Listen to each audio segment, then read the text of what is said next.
Okay, tonight I want to go over a concept that in the last video we talked about, and this is kind of the other half to that video. That video was on working in the front post, and I taught what the front post was and what those words mean, and then in a pattern you'll see work by working in the front post or work in the front post and what that means when you read that. You can also work in the back of the post. So to work in the back of the post is what we're going to learn in this video. I've started this scarf tonight so that we can show that.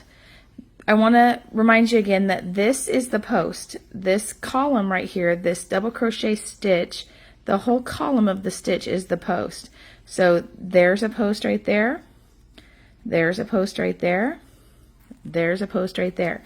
So we talked about that on the last video, and so you should recognize that that's the post. Lots of videos on YouTube and places will say the stitch is a post. This entire double crochet stitch is the post. When I talk about going into the stitch or working into a stitch, these V's on the top of your crochet project are the stitch. So when you're doing a double crochet into the next stitch, you're going to go under that V and make your double crochet. Pull through two, pull through two. That's what I mean. When I'm talking about working in the post, I will say it like that. So you'll yarn under, work into the post and around, pull your thread through that way, and then yarn through two, yarn through two. So that's a double crochet into the next stitch. This is a double crochet working around the front post. So what does it mean to work around the back post? Well, when you're working in the front post of a double crochet, you're going into the front of the project. This is the front of the project facing you. So a front post, you're going to go into the front of the post and around it like that. You're staying to the front. So it would make sense that if you're working into the back of the post, you would be working into the back of the project because this is the back of the project back here. So I'm going to work into the back of that. So when I'm back posting or working into the back of the post, I'm going to yarn over like normal for my double crochet, but I'm going to go into the back of the project and around the post that way. So you can see I'm still around the post. There's the post on my needle, but I'm on the back side of my scarf. I still yarn through and pull it through. Go ahead and pull through two, pull through two. I've just worked in the back of the post. So if I pull this closer, I want you to see the difference in all three here real quick before we go on. These are double crochets into the next stitch. So you're going into your V right there and right there and right there, and they all are uniform. It's all flat across there. Those are just double crochets. This one right here that I did a minute ago, that's working into the front.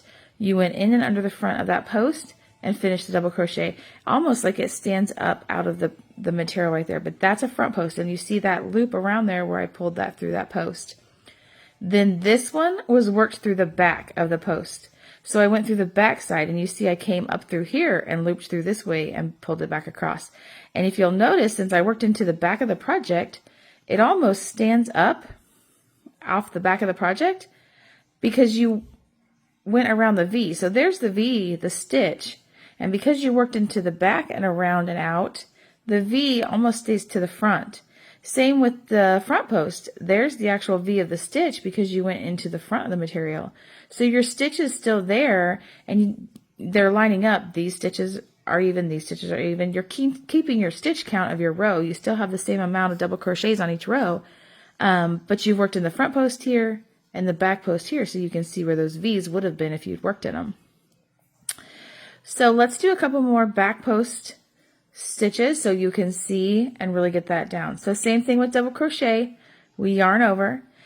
We're going to work into the back post. So we want to go behind our project and come through and around that post. We grab our yarn that way and pull it back through. And then finish the double crochet the same. Pull through two, pull through two. This one works in the front. These two are to the back. So yarn over. Stay on the back side of the project and go in and around the post. Pull it through just the same, and then yarn over through two and yarn over through two. So that is the working in the back post. That's the back post stitch as opposed to the front post stitch. So this piece of scarf here that I have done right here this area right here, normal double crochet, working into those V stitches, just like regular crocheting. That's what it's going to look like. Very uniform, straight, very flat. There's no 3D to it. Working just normal double crochet. This right here, this area right here, you see those V's making that shelf? We talked about that in the front post. That's working in the back.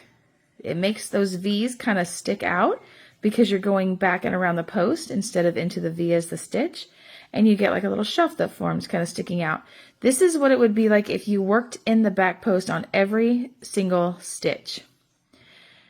This up here, right here, if you'll see, it kind of has a braided effect again, just like our front post one did, but we've worked to the back. So on the front of the project, you'll see those V's, a regular double crochet, and then a back post with the V showing. Regular double crochet, back post with the V showing.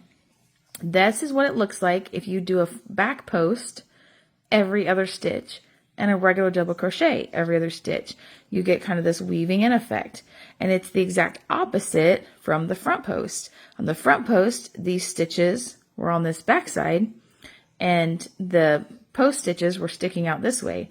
When you're working into the back, it flips it. Your V's are out here and your stitches are to the back. Right there, you can see they're kind of making a hole. So it gives it a braided effect. So just to show you the comparison of the front and back post against each other, last night I did finish the front post scarf. So this is what it looks like. You can see I alternated with the regular double crochet, front posting in every one, front posting in every other one. So on this one, this is the front post scarf. And I've got the tassels on it. That's what it looks like. This little piece here is going to be the back post scarf. So not much difference really, depending on if you're going front and back. Because honestly, when you front post stitch, you're still going to have that to one side or the other. So when you back post stitch, you're still going to have this to one side or the other. So as far as looks, same thing on if you're going to do every other one. See that? This is the front post, so the stitches kind of stick out front, and this is the back, and they kind of make these holes and stick out to the back. But as far as the braiding effect of what the 3D texture looks like, pretty much the exact same. So if you're making something on your own, such as this Chase the Chill scarf that I finished last night, I front posted different versions of this stitch to make this scarf. But on this scarf that I'll finish tonight, I've back posted different stitches to make this scarf. And you're not going to be able to tell much difference unless you're a crocheter that's looking, you know, up here and really noticing, oh, this one's to the front, this one's to the back. But I want you to see how you can do both front post and back post and how there is a difference between them, just a slight difference. But when you finish your overall projects, they may look similar. So I hope you enjoy learning the back post. Use this in some of your projects. Again, same thing with the front post. Alternate some of your stitches. See the different patterns and different ways you can use it and what it does to your material on both the front and the back, and the different designs that you can make. Because as you see, when you alternate them and do different things with them, the overall effect of this scarf is pretty neat looking. It looks like it has stripes in it, even though I haven't changed colors or really done anything. I've just used the same double crochet stitch. I've just changed my front post, whether I did every other one or whether I did none at all or whether I did every single stitch of front post. And it gave it just kind of a really cool, neat effect. So the scarf ended up really neat. So I hope this one tonight ends up just as neat, doing the back post effect to it. I hope you enjoy implementing these into your crochet. Again, follow for more videos. We are now on YouTube, so the videos will start posting this week there. I know we had some subscribers that say they like that social media platform a little bit better, so we have now added that. It is on our Facebook page